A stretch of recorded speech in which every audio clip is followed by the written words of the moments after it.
Hi, I'm Councilmember Ray Martinez, and I'm pleased to present this video that profiles a few of the many Latino and Latina community members, both past and present, that have helped shape our community.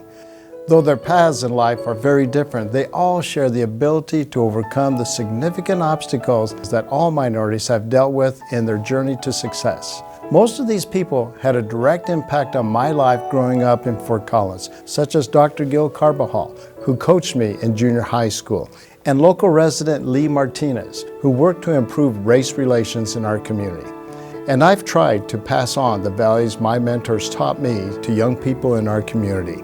Values like honesty, a willingness to share with others, and the destructiveness of judging others by anything but the content of their character. For me, the power of success doesn't come from what we know, but from what we have to learn. It is about being better, not bitter. I hope you find the stories these people have to share as inspiring as I have. Giving our youth a sense of hope becomes a permanent solution to a temporary problem.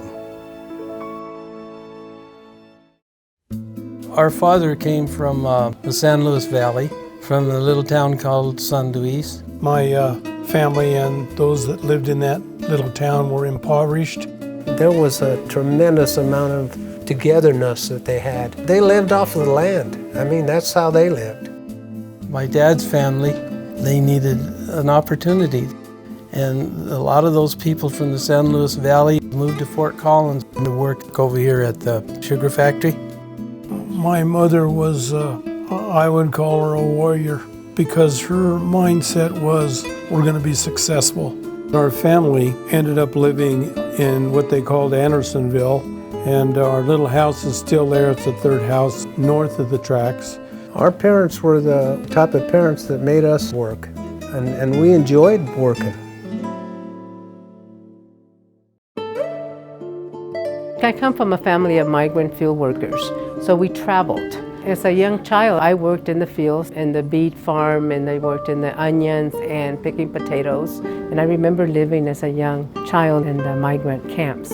My father had this drive about education, and he instilled that in me. My father said Fort Collins would be the best place for us. As he talked to real estate agents, they were told that Mexican people lived in Buckingham or Andersonville or Spanish Colony. So my father found a home in 3rd Street. It was a very small house. It only had 3 rooms. At that time, there were 8 children. I went to school here in Fort Collins. I was doing very well academically. However, I dropped out in the 7th grade.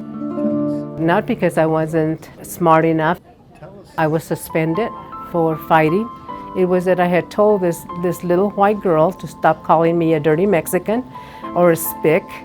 And I had already mentioned this to the teachers, and I was tired of it.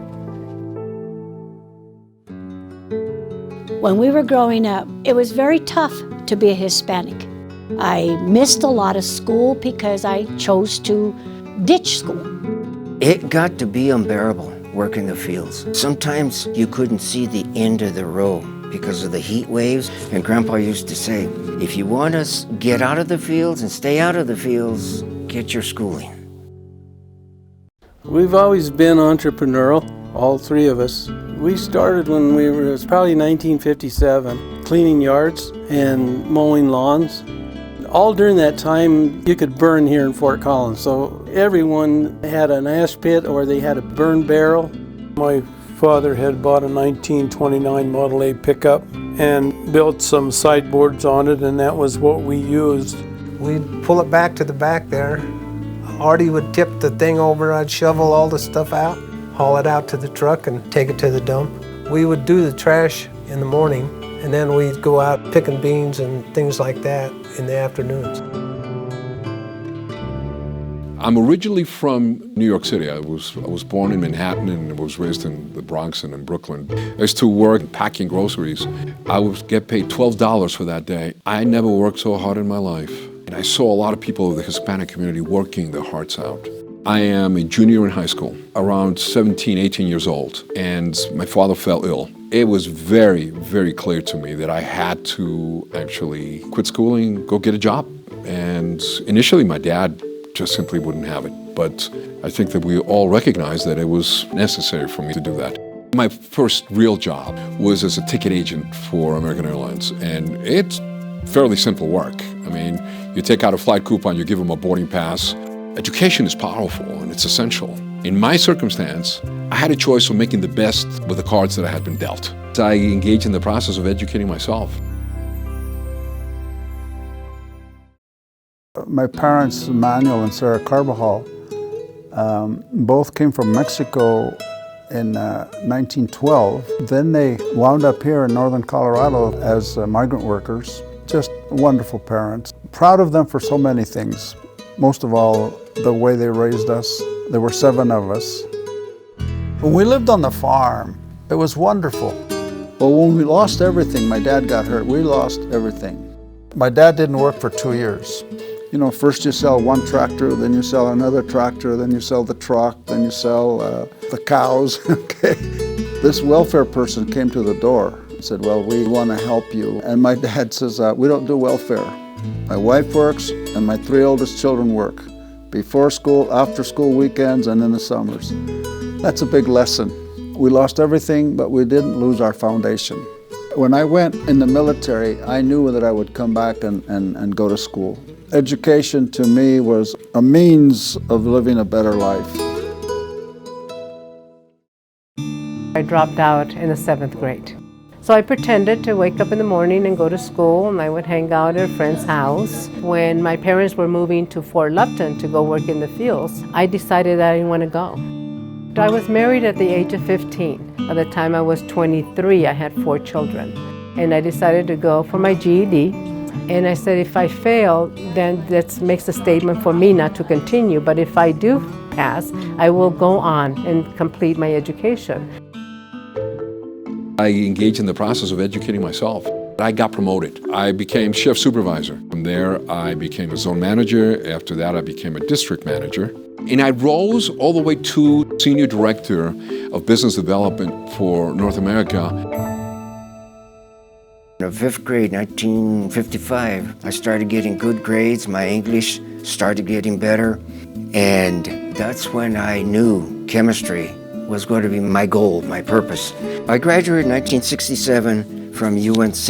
I went in as a chemistry major, math minor. I met Connie in 1979. She was widowed with 2 little kids, and I was divorced with 3 kids. And in that family of 5, I had to do a lot of cooking. I was good at it. I'd always told Sam that I wanted to open a restaurant. That's had always been my ambition. And I decided to go for my GED. I really thought I had failed. It was a really hard exam. So I remember receiving that letter and it said, congratulations. I had a very high point average for math. I enrolled at the University of Northern Colorado in Greeley, Colorado, and I did 2 majors there, one in business administration and one in Spanish. Cap and gown to me was a symbol of my hard work. My children needed to see that. My parents needed to have a picture of one of us graduating. There was a purpose to my life after I had an opportunity to go back to school. My purpose was for me to receive an education so I could be that mentor and role model for my 4 kids. When I was growing up, I was good in math and science, and I could keep up with my brothers, and so I never saw myself as being different from them. If they could do it, I could do it. Once I graduated from high school, I went to New Mexico State. I majored in computer science. 7 years later, I got my PhD. One of the professors said, hey, Hewlett-Packard's here. I went and I interviewed, and I got the job. I was the only Hispanic female on the technical ladder in that whole group. My plan was to move up the technical ladder at HP, and all of my peers had moved up. My dad was Librado Martinez. He was born in 1889. He was very dedicated at the church. I mean, Dad made friends with everybody. He was so active in so many things. It was so important to follow his lead. He would ask whoever he met in church if they were hungry, let's go to the house and we'll have something to eat. All of us 5 boys were in the military. My oldest brother, Alonzo, was drafted.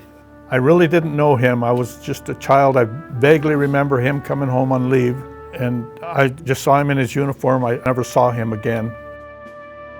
Alonzo was killed in the Battle of the Bulge. It wasn't too long after that the war was ended. In the 1950s, Dad helped establish a scholarship in Alonzo's name to help young people get an education.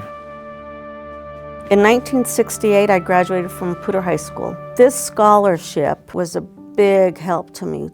My father was a hard-working man. He was a farmer, and we lived in a little, raggedy little shack in Timnath. There were times when I thought my father was trying to discourage any of us from going to school, but it really wasn't that he was trying to discourage us. He didn't have the money to send us. The Alonzo Martinez Scholarship was a big help to me. At CSU, I had 4 great jobs over a 32-year career, met fantastic people. For everything that this scholarship did for me, I became chairman. We have given out over $300,000 worth of scholarships, and hopefully they will be happy and successful and have a great career like I feel like I did. Dad was a pretty involved individual in the community because of the race problems, I think. Going to school in 41, 42, if a Latino youngster got in a fight, they'd send us all home, okay? Some kids never came back. The boys, when they came back from the military, got kicked out of the creamery. The boys were not allowed to go to the American Legion Post. When we were kids, we sold newspapers. We'd see those signs on the doors, white trade only. I didn't think anything because I thought I was white, you know. Our parents taught us, hey, you're just a person, you do the best you can. You work as hard as you can, and people are gonna like you. My plan was to move up the technical ladder at HP. So in 2008, an opportunity came available and I applied for it, and I had my portfolio ready, and instead of using the process used everywhere else in HP, they decided to make it, well, we'll just pick the best person for the job. And so in that process, I wasn't chosen as the best person. When I asked for feedback, the manager said, well, we'll have to work with you so that next time you're the safe choice. And I said, safe choice? And he said, oh, I mean best choice. To be told that, you know, I was not the safe choice, it really stung. And I think that at that point I really doubted myself. And it took a lot of thought to say, okay, how am I going to move past this? I really just had to find the strength to walk away. After 19 years with HP, it was their loss. So I applied for a job with Intel and was hired in 2008. When I was contacted by Bronny, I was really pretty excited. You know, I was going to be in a video and I was going to be the Bronny model of strength. They had me walk out and show the power pose. I really felt that it would be an empowering visual for young women all over the world. When I got my PhD, my wife and 4 kids were there, parents were there. They announce your name and they give you the diploma, and as soon as I got past there, I turned around and I went like this. It was a great feeling. That's something they can never take away from you. And I just saw it as a way to help more people. As a classroom teacher, an administrator, and then a counselor for about 10 years. Despite all of that struggles and obstacles, I was able to complete a PhD. And it was just a wonderful feeling of accomplishment. My master's took longer. I had finished all my coursework. I was ready to complete my research paper, and my mother passed away, and I just didn't want to do it anymore. I felt guilty because being in school, raising a family, working full-time had taken a lot of my time, and I really felt that I wasn't there for her. My advisor called me. He says, Lupe, you know you have 1 more year to complete your master's. And if you do not, this is what's going to happen. Everything that you've done will be thrown away. So I came back and I finished. I defended February 1997 and graduated that May. I come from a family of hardworking individuals that were determined and had a purpose in life, and I had to stop feeling sorry for myself. My dad had a focus for his family, He wanted his own trucks, he wanted his own business. In 1959, my dad says, why don't we see if we can get a permit for trash hauling. He actually got the last permit that was issued. My dad says, why don't we just make it GNS Sanitation, the Gallegos and Sons. We started out 1 customer, 10 customers. Pretty soon we had 300 or 400 customers. My wife worked with me. We did all the billing and that kind of thing. And Jerry and Rudy were able to do the routing. We introduced the first hydraulic operated trucks that used compaction. The first roll carts in the city of Fort Collins. Now you see them everywhere. Today our customer base is between 40 and 50,000. If my dad was alive today, he would be so amazed. I know he would. It's all been family. It's worked out pretty good. I'd always told Sam that I wanted to open a restaurant. It had always been my ambition. With all the obstacles that I had with raising the kids, finances, not going to school, not having an education. So what we ended up doing is taking everything we owned. We sold our house, selling our life insurance policies. We found a perfect building at 1228 West Elizabeth. Sam and I entered into this contract for the building. He had a heart attack.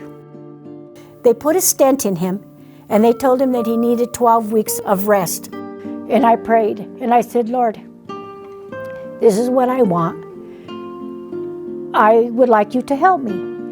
And the Lord told me, He says, I will open up your restaurant, but you will have to do one thing for me. You have to feed my people. Believe it or not, between him and his 2 brothers, they put that restaurant together in 12 weeks. It's her chili recipe that really got going. Why not jarred? There's a saying in Spanish, sangre levianita, and that means gentle kindness. And that's what I try to portray in my business and the people that I need to help. If we were to actually predict the future by virtue of the talent that exists within the Hispanic community, it is bright. Because you have energy and intellect, and you have a future, and you can contribute. God gives us oranges, but He doesn't peel them for us. We have to peel them. If you're extra sensitive, you got to get beaten down without a word being spoken. You got to have a little bit of a thick skin and say, hey, not everybody's that way. And we had a lot of people that cared about us and would tell us, you guys are doing a good job. It's nice to hear things like that. You will find who you are. You just got to know what you want, find some goals in life, and pursue it. I hope our video showed what these people achieved through encouragement, passion, and having a vision of success. We wish we could have included more of those who have contributed to the success of our community, such as Willie Lopez, our first Latino council member, former Mayor Larry Estrada, Olympic weightlifter Lloyd Garcia, the Godinez family, who are the owners of the Alvarito, our past directors of human resources for the city, Jaime Mares and Rick de la Castro, and other families such as the Gabaldons, the Romeros, the Zunigas, the Barellas, the Chavezes, the Mata family, the Aragon family, and many more. Thank you very much, and we know that together we are better.